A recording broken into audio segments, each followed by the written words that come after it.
लावायचे ते केंद्रात अध्यक्ष होतात आणि मंत्री होतात, अशी खूप उदाहरणं मी देऊ शकतो. कारण आमची विचारधारा मुख्य त्यामध्ये आहे. बर केशवजी, येते मी पुन्हा तुमच्याकडे, पण या तुम्ही मगाशी जो एक विचारधारेला मानणारा वर्ग आहे त्याला तुम्ही कुठेतरी दुखवत तर नाही आहात ना, या मुद्द्यावरती आपण परत येणार आहोत.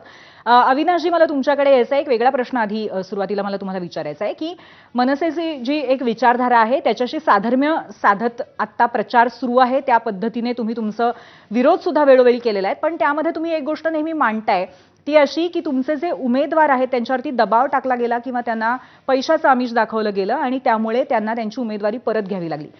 पण जर हा मराठीचा मुद्दा अत्यंत त्वेषाने पुढे न्यायचा असेल तर त्याच्यासाठी एक जिगर सुद्धा एकत्रित असणं गरजेचं आहे. जर अशा पद्धतीने दबावाखाली तुमचे उमेदवार येत असतील तर भविष्यामध्ये मतदारांनी त्यांच्यावरती कसा विश्वास ठेवायचा, कारण हेच पुन्हा मतदान झाल्यावरही घडू शकतं. मी तुम्हाला सगळ्यात पहिली गोष्ट सांगतो की खरं तर केशवजींनी 100%ची व्याख्या काय ती आम्हाला सांगावी. कारण ज्या पद्धतीने महाराष्ट्राच्या राजकारणाचा जर कोणी वाटोळं केलं असेल ना तर भारतीय जनता पक्षाने केलं. 2014 ते 2024 या दरम्यान भारतीय जनता पक्षाने जेवढं या महाराष्ट्राचं राजकारण दूषित केलं ना तेवढं आजपर्यंत स्वतंत्र भारताच्या इतिहासानंतर नंतर कोणी केलं नसेल. महाराष्ट्रातले 2 मोठे पक्ष त्यांनी फोडले. एक शिवसेना हा पक्ष फोडला, दुसरा राष्ट्रवादी हा पक्ष त्यांनी फोडला. आजची कंडिशन अशी आहे की बदलापूरमध्ये बलात्कार झालेल्या माणसाला, बलात्काराच्या सहआरोपी असलेल्या माणसाला देखील त्यांनी कॉप नगरसेवकाचं पद दिलं. MIM बरोबर त्यांनी युती केली. बदलापूरमध्ये त्यांनी 12 काँग्रेसचे नगरसेवक फोडले. आता ह्या सगळ्या विचारधारा कुठल्या व्याख्येत बसतात हे जरा केशव उपाध्यायांनी एकदा आम्हाला समजावून सांगाव्या. तुमचा जो मूळ प्रश्न आहे, तुम्ही जो मला प्रश्न विचारलात की तुमचे नगरसेवकांवर विश्वास कसा ठेवायचा, एक गोष्ट लक्षात ठेवा. भारतीय जनता पक्षाने आमच्या उमेदवारांना 7-8-10 जण गेली, म्हणजे ऑफर प्रत्येकाला होती.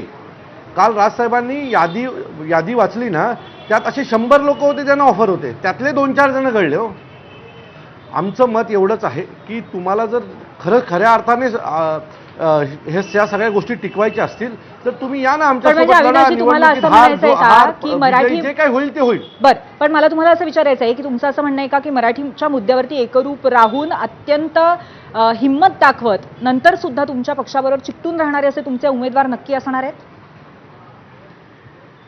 का नसणार आहेत? आता जे आहेत ते सगळे प्रामाणिक जायचं असतं तर आता जात होते. आताही 5 लाख 5 कोटी 4 कोटी 3 कोटीची ऑफर होती सगळ्यांना, पण ते नाही गेले. ज्यांना विकायचं होतं ते विकले गेले. आणि खरं तर भारतीय जनता पक्षाचा मूळ बिझनेस हे लोक विकत घेणंच आहे, कारण त्यांना त्यांच्या लोकांवर विश्वासच नाही. त्यांनी जी 2 नावं सांगितली, देवेंद्रजी आणि नितीन गडकरीचा, इतिहास झाला त्याला.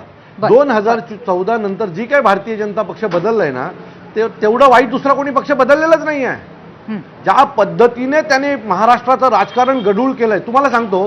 कुठली विचारधारा हो. काल बदलापूरमध्ये डोंबिवलीमध्ये पैशाची पाकिटं सापडली आणि भारतीय जनता पक्ष प्रभाग क्रमांक 29 उमेदवार आणि पैशाची पाकिट, ही कुठल्या विचारधारेत बसणारी निवडणूक आहे हो.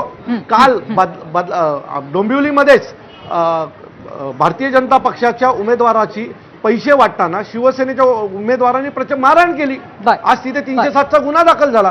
पैसे वाटून निवडणूक जिंकावी अशी जी काही भारतीय जनता पक्षाची परिस्थिती झाली आहे ना त्याच्यावरनं त्यांची विचारधारा आम्हाला कळते. ठीक आहे, अविनाशजी तुमचा मुद्दा कळला. केशवजी, खरं हसू आलं. मी सगळी चर्चा ऐकत होतो जाणीवपूर्वक. असं आहे की मी ज्यावेळी मला प्रश्न विचारधारेबद्दल, भारतीय जनता पार्टीच्या विचारधारेबद्दल मी अत्यंत अभिमानाने सगळ्या गोष्टी सांगितल्या.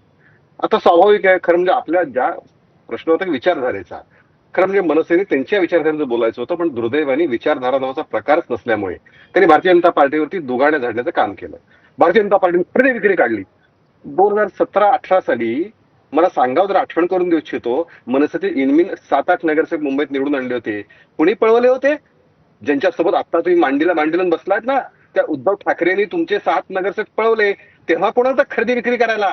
तेव्हा कुठे गेले तुमचा आत्मसन्मान? तेव्हा कुठे गेलं राजकारणातलं शुद्धीकरण? तुम्ही आमच्या 13 मधले 11 आमदार तुम्ही घेऊन गेलात, तेव्हा तुमची आत्मसन्मान कुठे होता? राजसाहेबांच्या घरी यायचे, पाया पडायचे आणि दुसऱ्या दिवशी तुम्ही आमच्या माणसं घेऊन जायचे. ही कसली विचार?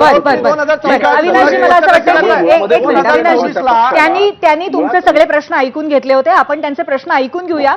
प्रश्न पूर्ण करा केशवजी. हा, मुळात असं आहे की मनसे नावाच्या येत नाही आम्हाला. पक्षाला हा माणूस कसलीही विचारधारा दादांत नाही. खोटं बोलू शकतो. अविनाशजी मी तुमच्याकडे येणार आहे. अविनाशजी आपण नंतर सविस्तर बोलू. केशवजी बोला. शिवसेनेने मनसेचे नगरसेवक पळवले, चोरले, विकत घेतले, जे म्हणायचे ते म्हणा.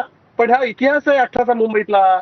त्यामुळे मनसे नावाच्या पक्षाला कुठलीही विचारधारा आहे की नाही इथून प्रश्न सुरुवात करावी लागते. बरं. कारण त्यांच्या भूमिका बघा, ते एकदा शरद पवारचं कौतुक करतात, पुन्हा ते भारतीय जनता बरं. पार्टीसोबत येतात. केशवजी त्यातून तुमचा उद्धव मुद्दा ठाकरेंना कळलेला आहे. देशात म्हणतात. तुमचा मुद्दा पुन्हा कळलाय. ते आपण ही उद्धव चर्चा ठाकरे सुरू सोबत ठेवणार आहोत. हे उद्धव प्रश्न आणि हे ठाकरेवरती मुद्दे कठोर सोबत ठेवूया. एक टीका छोटासा करतात. ब्रेक घेणार आहोत.